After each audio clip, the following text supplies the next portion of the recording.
अमरावतीत आदिवासी विद्यार्थ्यांचा प्रकल्प कार्यालयावर लॉंग मार्च। वसतिगृहात प्रवेशाच्या मागणीसाठी विद्यार्थ्यांचा लॉंग मार्च। वसतिगृह प्रवेश आणि डीबीडीचे पैसे जमा करण्याची मागणी आहे।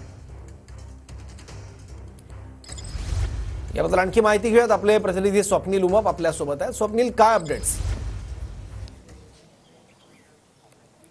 नक्कीच सौरभ, आदिवासी विद्यार्थ्यांच्या अनेक महत्त्वाच्या मागण्या आहेत। वसतिगृहामध्ये प्रवेश मिळावा, डीबीडीचे पैसे मिळावे, सोबत वेगवेगळ्या मागण्यांना घेऊन जे आहे ते काल हे आदिवासी विद्यार्थी जे आहेत ते अमरावतीमध्ये आलेले होते।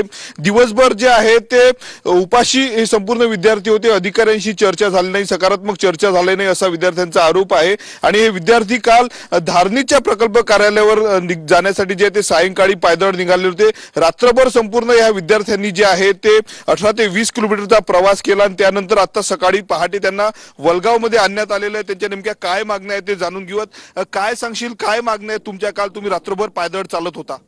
सर, जसे की आम्ही दिवसभर एटीसी ऑफिसला दिवसभर आम्ही उपाशी तिथे बसून होतो। तिच्या आमच्या मागण्याला कुठल्याही प्रकारचा प्रतिसाद न मिळाल्यामुळे व आमच्यावर कुठल्याही प्रकारचं लक्ष न दिल्यामुळे शेवटी हा पर्याय म्हणून निवडला। आणि संध्याकाळी कडाक्याच्या थंडीमध्ये आम्ही रात्री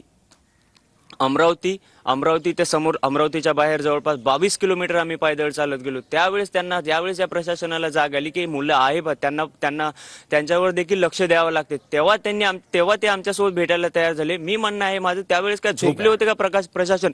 ज्यावेळेस आम्ही अमरावतीच्या बाहेर निघालो होतो त्यावेळेस, आणि प्रत्येक वेळेस आदिवासी विद्यार्थीच का त्यालाच का त्याच्या अधिकारासाठी असं झटावं लागते? बाकीच्या विद्यार्थ्यांना तर त्यांना त्यांचे अधिकार बरोबर मिळते। शासन त्यांना जेवढे काही पुरवते त्यांचा डिपार्टमेंट त्यांना पुरवतो। आणि आपण बघू शकतो सौरभ, या भावना विद्यार्थ्यांच्या होत्या।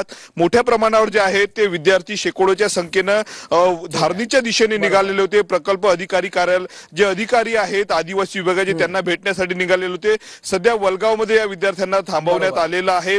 11 वाजता महत्त्वाची बैठक या सगळ्या मागण्या केंद्रस्थानी ठेवून धन्यवाद या माहितीबद्दल।